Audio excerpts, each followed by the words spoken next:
एक विधवा महिला के बेटे की शादी हो जाती है और शादी के बाद दुल्हन अपनी ससुराल में पहुंच जाती है। जब वो ससुराल में पहला कदम रखती है तो घर वाले खुशी के मारे झूम उठते हैं। चारों तरफ मिठाइयाँ बांटी जाती हैं, यार रिश्तेदारों को भी मिठाइयाँ खिलाई जाती हैं। घर में बहुत ही खुशी का माहौल होता है। जो भी रीति या रस्म उनके वहाँ पर होती हैं, उन सारी रस्मों को निभाया जाता है। उसके बाद दुल्हन को घर में प्रवेश दिया जाता है। जैसे ही पहली रात पर दूल्हा दुल्हन एक दूसरे के साथ मिलने के लिए एक कमरे के अंदर जाते हैं तो वहाँ पर दुल्हन अपने दूल्हे से एक विनती करती है और कहती है कि मैंने एक मन्नत मांगी है, मैं 1.25 महीने तक आपसे टच नहीं हो सकती, क्या इसमें आप मेरा सहयोग करोगे? तो दूल्हा भी बहुत ही सीधे स्वभाव का होता है, तुरंत ही मान जाता है और कहने लगता है कि कोई बात नहीं, हम 1.25 महीने बाद एक दूसरे के साथ में बातचीत करेंगे, एक दूसरे के साथ में मिलेंगे, तब तक आप अपनी मन्नत पूरी करो। दोस्तों, उसके बाद वो 1.25 महीना भी बीत जाता है और 1.25 महीना बीतने के बाद जो वहाँ पर कांड होता है, अगर आप भी पूरा मामला सुनेंगे तो एक बार के लिए पैरों तले ज़मीन खिसक जाएगी। दोस्तों, उस दूल्हे की हो जाती है रहस्यमयी तरीके से मौत। दोस्तों, जब पूरे मामले से पर्दा उठाया जाता है तो एक इतना चौंकाने वाला सत्य वहाँ पर दिखाई देता है। आइए दोस्तों, जानते हैं पूरा मामला क्या था। नमस्कार, जय हिंद। आप देख रहे हैं APH न्यूज़ राहुल रावत के साथ। तो दोस्तों, आज की जो मैं हकीकत की घटना आपको बताने जा रहा हूं, उत्तराखंड के हरिद्वार का एक इलाका पड़ता है, ज्वालापुर थाना क्षेत्र। इसी के अंतर्गत एक एरिया आता है कैस्तपाना। ये कैस्तपाना एरिया की ही हकीकत की घटना है। यहाँ पर एक व्यक्ति जिसका नाम होता है नवाबुद्दीन, उसकी पत्नी का नाम होता है रुखसाना। इनके 4 बच्चे होते हैं, जिसमें 2 लड़कियाँ होती हैं और 2 लड़के होते हैं। इसका जो सबसे बड़े वाला बेटा होता है, उसकी उम्र 10 साल होती है। जैसे ही वो 10 साल पूरे करता है, पिता की मौत हो जाती है। मौत होने के बाद अब पूरी जो घर की जिम्मेवारी होती है वो रुखसाना के ऊपर आ जाती है। रुखसाना जैसे तैसे इधर उधर जाकर किसी के घर बर्तन मांजती है तो किसी के घर की झाड़ू पोछा करके अपने बच्चों का गुजारा किया करती है। ऐसे ही धीरे धीरे समय बीतता रहता है और वो दिन भी आ जाता है जब इसका बड़े वाला बेटा अपनी जवानी की दहलीज पर कदम रखता है। जब वो जवान हो जाता है तो नज़दीक में ही एक प्लास्टिक की दुकान कर लेता है और उससे कुछ पैसे कमाकर अपनी माँ को दिया करता है। बड़ी ही ईमानदारी के साथ वो सारे पैसे लाकर अपनी माँ को दे दिया करता है। माँ भी बहुत ज़्यादा खुशी होती है और माँ को अब इंतज़ार होता है कि अब इस बेटे की शादी कर दी जाए और घर में एक दुल्हन लाई जाए। उसके लिए फिर पड़ोस के ही गांव से एक लड़की को देख लेती है जिसका नाम होता है आरजू। उम्र होती है 22 साल। उसके पिता का नाम होता है मोहम्मद इसराइल। अब इनकी एक तारीख फिक्स करके शादी तय कर दी जाती है। 25 नवंबर 2021 को इनकी शादी हो जाती है। शादी के बाद दुल्हन अपने घर पर आ जाती है। घर पर आने के बाद बड़े ही हंसी खुशी तरीके से ये रहने लगते हैं और 29 अप्रैल 2022 करीब रात को 10 बजे का वक्त रहा होगा जब जो माँ होती है रुखसाना अपने बेटे को आवाज़ लगाती है और कहने लगती है कि बेटा कुछ खा पी लो क्योंकि सुबह तुम्हें रोजे से रहना है। इस पर जो बहू होती है वो कह देती है कि आज इनकी तबीयत ख़राब है, इनको सुबह रोजे पर रहना ही नहीं है, आप आराम से सो जाइए। वो रात भर आराम से सो जाती है और जैसे ही अगली सुबह उठती है तो सुबह के करीब 9 बज जाते हैं, लेकिन बेटे बहू का दरवाज़ा अंदर से खुलता ही नहीं। फिर माँ उनके कमरे के सामने जाती है और अपनी बहू को बुरा भला कहने लगती है और कहने लगती है कि तुम्हें शर्म आनी चाहिए, सुबह के 9 बज चुके हैं और अभी भी तुम अपने कमरे के अंदर हो। इस पर बहू कहने लगती है कि इनकी तबीयत बहुत ज़्यादा ख़राब है, मैं इनको नहीं छोड़ सकती और ना ही कमरे से बाहर आ सकती। बार बार अपनी बहू से कहती है लेकिन बहू दरवाज़ा खोलने का नाम ही नहीं लेती। माँ बहुत ज़्यादा परेशान हो जाती है। अड़ोसी पड़ोसियों के पास जाती है। अड़ोसी पड़ोसी भी वहाँ पर आ जाते हैं, लेकिन अड़ोसी पड़ोसियों के कई बार कहने के बावजूद भी वो दरवाज़ा नहीं खोलती। और फिर जब अड़ोसी पड़ोसी उससे कहने लगते हैं कि अगर तूने दरवाज़ा नहीं खोला तो हम दरवाजे को तोड़ देंगे। फिर मजबूरी बस वो दुल्हन दरवाजे को खोल देती है और जैसे ही अंदर का नज़ारा देखा जाता है, जो बेटा होता है ज़मीन पर चटाई बिछाकर और एक चद्दर ओढ़कर उसके अंदर पड़ा हुआ है। जब चद्दर हटाई जाती है तो देखा जाता है वो नग्न अवस्था में पड़ा हुआ है। के बाद आसपास के लोगों को और माँ को भी लगने लगता है कि बेटे की तबीयत ज़्यादा ही कुछ सीरियस है। तुरंत ही उसे नज़दीकी हॉस्पिटल में ले जाया जाता है और वहाँ जाकर डॉक्टर साहब जब इसका चेकअप करते हैं तो डॉक्टर साहब इसे मृत घोषित कर देते हैं। तुरंत ही डॉक्टर साहब एक काम और कर देते हैं, तुरंत ही पुलिस को फ़ोन करते हैं। पुलिस भी मौके पर पहुंच जाती है। घर वालों से बातचीत करती है तो घर वाले यही कहते हैं कि रात को इसको कोई बीमारी हुई है, इस वजह से इसकी मौत हो गई है। लेकिन पुलिस डेड बॉडी को अपने कब्जे में लेकर उसे पोस्टमार्टम के लिए भेज देती है और जैसे ही अगले दिन पोस्टमार्टम की रिपोर्ट आती है तो उससे साफ खुलासा होता है कि इसकी दम घुटने से मौत हुई है। अब पुलिस का शक उसकी पत्नी के ऊपर जाने लगता है और पत्नी को अपने पास बिठाकर उससे पूछताछ करने लगती है। पत्नी कहने लगती है कि मुझे नहीं पता कि मेरे पति की मौत कैसे हुई है, मुझे तो बहुत बड़ा सदमा लगा है। वो दहाड़े मारकर रोने लगती है। लेकिन पुलिस का शक पत्नी के ऊपर ही रहता है क्योंकि उस कमरे के अंदर पत्नी ही होती है और दम घुटने से इसकी मौत हुई है। फिर पुलिस सबूत जुटाने में लग जाती है और फिर पत्नी के मोबाइल की CDR रिपोर्ट निकाली जाती है तो उससे साफ पता चलता है कि घंटों किसी एक नंबर पर बातचीत करती है। वो नंबर कासिब के नाम होता है जो रेवाड़ी इलाके का ही रहने वाला होता है।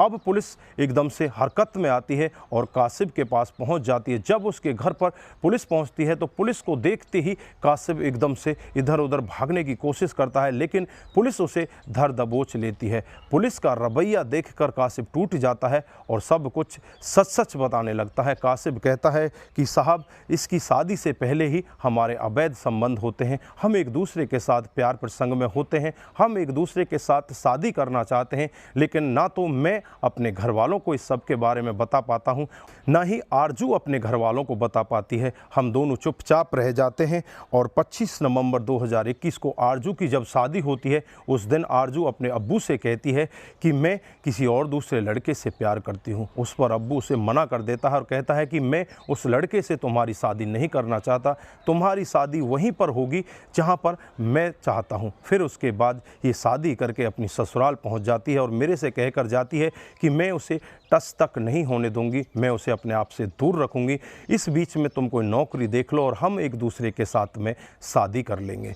जब वो अपनी ससुराल पहुंच जाती है और ससुराल पहुंचने के बाद जैसे ही अपने घर के अंदर प्रवेश करती है उसके बाद उसकी आवभगत की जाती है और जैसे ही पहली रात को अपने पति के पास पहुंचती है तो पति से वो एक बात कहती है कि मैंने मन्नत मांगी है, 1.25 महीने तक क्या मुझे आप छोड़ सकते हो, आप मेरे से दूर रह सकते हो, इसमें आप मेरी हेल्प कर सकते हो। पति भी बहुत सीधे स्वभाव का होता है, वो चुपचाप मान जाता है और अलग अलग वो सोने लगते हैं। जैसे ही 4 दिन का समय बीतता है, 4 दिन के बाद जो आरजू होती है अपने मायके पहुंच जाती है और मायके पहुंचते ही सबसे पहले अपने बॉयफ्रेंड को फ़ोन करती है और उससे कहती है कि मैं यहाँ पर आ चुकी हूँ। इस पर जो बॉयफ्रेंड है वो भी बहुत ज़्यादा खुश होता है। कासिब उससे कहने लगता है कि क्या तेरे पति ने तुझे टच किया? कहने लगती है कि नहीं, मैंने उसे अपने आप को टच नहीं करने दिया, मैंने उससे 1.25 महीने का टाइम मांग लिया है। इस पर जो बॉयफ्रेंड होता है बहुत ही ज़्यादा खुश हो जाता है और कहने लगता है कि क्या मैं तुमसे मिल सकता हूँ। इस पर जो आरजू होती है वो कहने लगती है कि मैं 1 सप्ताह के लिए अपने घर पर आई हूँ, 1 सप्ताह तक जब भी तुम्हारा मन करे तुम मेरे से मिल लेना। लेकिन जैसे ही अगला दिन आता है, अगले दिन आते ही मेहताब उनके घर पर पहुंच जाता है और अपने ससुर से कहने लगता है कि आरजू को मेरे साथ भेज दीजिए। उस पर जो ससुर होता है वो तैयार हो जाता है, लेकिन आरजू उसके साथ जाना ही नहीं चाहती थी, लेकिन उसके पास कोई बहाना भी नहीं था कि जिससे वो अपने मायके में रुक सके। उसके बाद अपने पति के साथ चली जाती है और जैसे ही 1.25 महीने बीतने वाला होता है उससे पहले जो आरजू होती है अपने बॉयफ्रेंड कासिब के पास फ़ोन करती है और उससे कहने लगती है कि 1.25 महीना बीतने को है, मैं उसे ज़्यादा दिन नहीं रोक पाऊंगी, अब तुम नौकरी ढूंढ लो और जल्दी से मेरे साथ में निकाह पढ़ लो।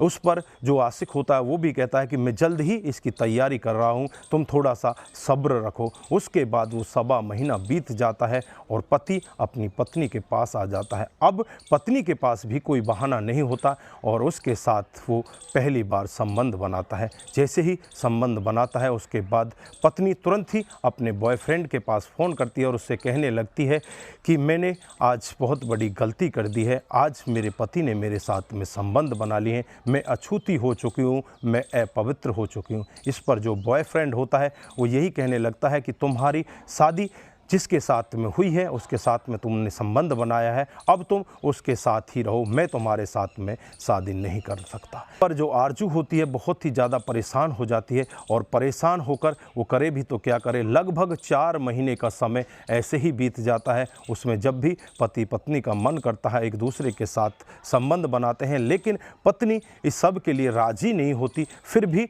ज़बरदस्ती उसके साथ उसे संबंध बनाना पड़ता है, क्योंकि पति पत्नी का रिश्ता ही कुछ ऐसा होता है, अगर पत्नी उसे मना करे तो पति को भी लगेगा कि शायद ये तेरे से कुछ छुपा रही है। उस सब को ढकने के लिए वो पत्नी उसके साथ लगातार ही संबंध बनाती रहती है। दोस्तों, जैसे ही 4 महीने का समय बीतता है, 29 अप्रैल 2022 को जब ये खाना पीना खाकर आराम से सो जाते हैं और उसके बाद रात को पत्नी को नींद ही नहीं आती। पत्नी चुपचाप वहीं पर बैठकर सोचती रहती है और अपनी पिछले जीवन में चली जाती है और वो इस कदर सोच लेती है कि क्यों ना इस पति को ही रास्ते से हटा दिया जाए। फिर वहीं पर पड़े हुए तकिए को उठाती है और तकिए को उसके मुंह पर तब तक दबा कर रखती है तब तक कि उसके प्राण नहीं निकल जाते। उसके बाद उसको ज़मीन पर लिटाती है और ज़मीन पर लिटाने के बाद पूरी रात भर इसी के पास बैठी रहती है और दरवाज़ा तक नहीं खोलती। दोस्तों, जब पुलिस भी पूरा मामला सुन रही होती है तो पुलिस भी एकदम से चौंक जाती है और तुरंत ही उस लड़की आरजू के घर का रुख करती है। तो वहां पर जाकर देखा जाता है कि आरजू घर से पहले ही फरार हो चुकी है। अब पुलिस के लिए भी बड़ा सवाल कि आरजू गई तो गई कहाँ। आरजू के जो मायका पक्ष होता है वहाँ पर भी दबिशें दी जाती है, लेकिन वहाँ पर भी आरजू नहीं मिलती। अब पुलिस तमाम तरह की कोशिशें करती है, लेकिन सारी कोशिशें उनकी नाकाम रहती हैं। रुखसाना बहुत ज़्यादा परेशान हो जाती है। 29 जनवरी 2023 को वो सीएम के दरबार में पहुँच जाती है और वहाँ जाकर अपनी गुहार लगाने लगती है। सीएम साहब के दबाव के कारण पुलिस हरकत में आती है और पुलिस चारों तरफ छानबीन में लग जाती है। 31 जनवरी 2023 को रेवाड़ी के इलाके से ही उस औरत आरजू को गिरफ्तार कर लिया जाता है और गिरफ्तार करके जब उससे पूछताछ की जाती है तो वो सारा जुर्म कबूल कर लेती है। उससे ये भी पूछा जाता है कि क्या इसमें तेरे बॉयफ्रेंड ने भी तेरा साथ दिया था? तो इस पर वो यही कहती है कि मेरे बॉयफ्रेंड ने इसमें कुछ भी साथ नहीं दिया, मैंने अपने पति को मारने के बाद अपने बॉयफ्रेंड के पास फ़ोन किया था। तुरंत ही तमाम धाराएं आरजू के खिलाफ लगा दी जाती हैं और उसे गिरफ्तार करके उसे जेल के अंदर भेज दिया जाता है। लेकिन अपने पीछे ये इतने सारे सवाल छोड़ जाती है, क्योंकि एक पत्नी इतनी बड़ी निर्दयी हो जाती है, अपने बॉयफ्रेंड के चक्कर में अपने पूरे जीवन को ख़राब कर लेती है।